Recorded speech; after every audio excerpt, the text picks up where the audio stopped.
বন্ধুরা, আমার বাবা সোনাকে নিয়ে আমরা একটু বাইরে এসেছি, হালকা পাতলা কিছু কেনাকাটা করব। তো ওর বাবুর জন্য জুতো দেখার জন্য বাটা শোরুমে গিয়েছিল। তো আমি তো একটু ভিডিও করে নিলাম, কারণ যার যেটা কাজ সে তো সেটাই করবে। যেখানেই যাই না কেন একটু চেষ্টা করি আমার সকল বন্ধুদের সাথে দেখানোর জন্য।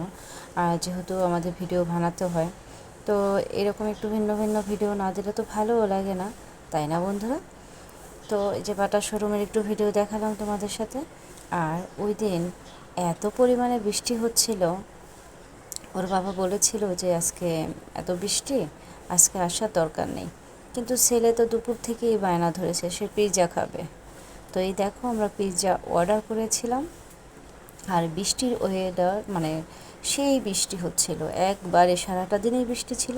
তো আমরা যখন বের হয়েছি তখন একটু বৃষ্টি ছিল না, তো অর্ধেক রাস্তা যাওয়ার পরেই কিন্তু আবার বৃষ্টি শুরু হয়ে গিয়েছিল। যেহেতু রিক্সার মধ্যে ছিলাম, বেশি একটা সমস্যা হয়নি। আর ওর বাবা সাথে সাথে রিক্সা থেকে বাবুকে নামিয়ে নিয়েছে। তো আমি বসেছি, সবাই বসে আছি, অপেক্ষা করতেছি পিৎজাটা তৈরি হবে, আমাদেরকে দিবে। আর আমার বাবা শোনা তো ভীষণ এক্সাইটেড, সে পিৎজা খাবে। তো বৃষ্টির ওয়েদারে কিন্তু আমারও ভীষণ ভালো লাগছিল। প্রচণ্ড বৃষ্টি হচ্ছিল বন্ধুরা, তোমরা দেখেই বুঝতে পারতেছো অনেক বৃষ্টি হচ্ছিল। তো তার মধ্যে গরম গরম পিৎজা খেতে কিন্তু খুব ভালো লাগছে।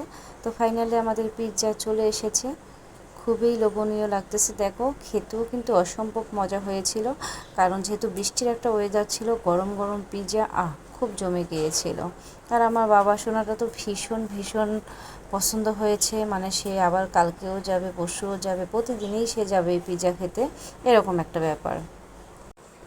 তো বৃষ্টির ওয়েদারে আসলে সব কিছুই ভালো লাগে, আবার গরম গরম তো কথাই নেই।